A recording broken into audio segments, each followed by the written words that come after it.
Hi, it's Starnell with Way Loving Recipes, and today I'm going to be cooking up some fresh hot wings in the Instant Omni Pro air fryer oven, and we'll see how it does making up some fresh hot wings right now. Alright, so let's go over the ingredients for this cook.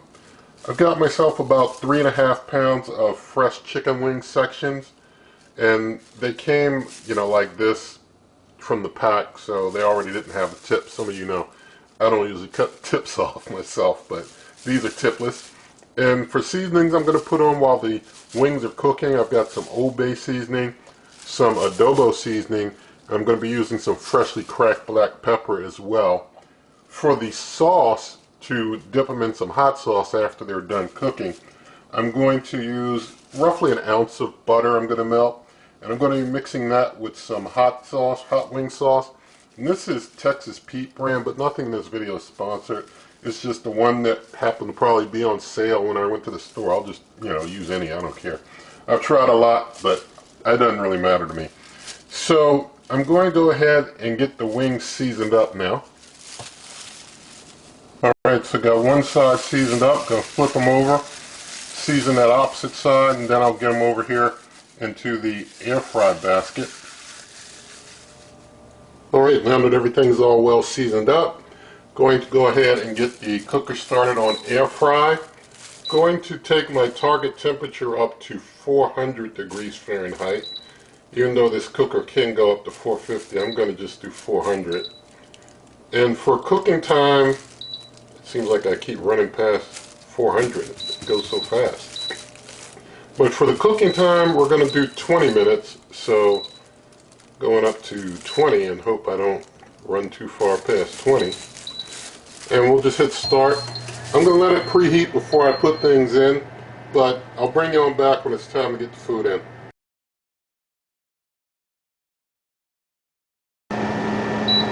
Alright, time to get the food in. Got my rack up there on the air fry level, which is the third rack level up. Put that there. I'm going to put this pan underneath to catch drippings on the lowest rack level, like that. We're good to go. Close on up.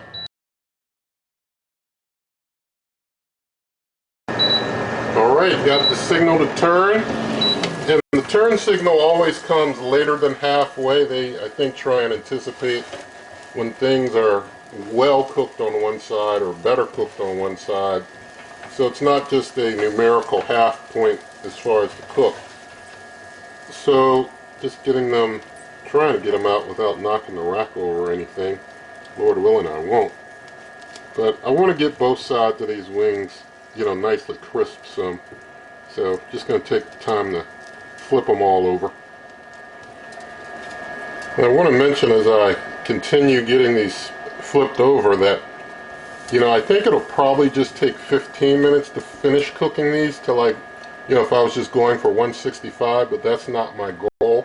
I'll let you know that now. I want to get these to have some crisp on them, so we're going to be going over 165 for you who, depending on your preference. So, just got a few more to get flipped around here, and then we'll get these on back in after this one right there. There we go, and let's get this on here, in there, get this tray on there, there we go, and it automatically goes back to cooking. I'll bring you back in 7 minutes. Alright, we're coming into the final seconds of 20 minutes of cooking up these wings, and I'm going to, just for the sake of checking, check the temperature of them. And then we'll go ahead and start putting them in the sauce that I have here.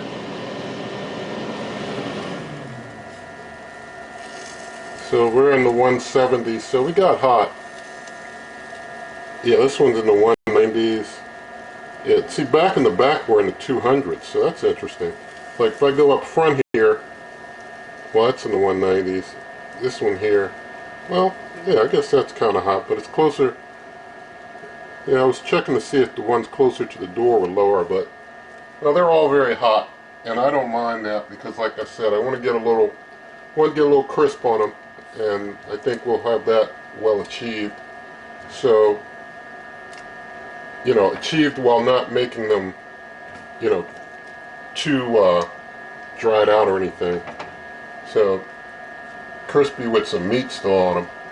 So just going to get them basically mixed up in the sauce, and after I get them mixed in the sauce, just going to set them aside here on the side. So just going to continue this process till I've got them all sauced up.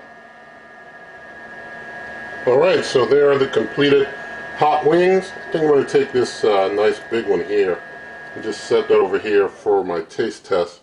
I'm going to let these cool down for a few minutes, then we'll do a taste test. Alright, so here's our finished hot wing. So let's thank God for this and take a bite.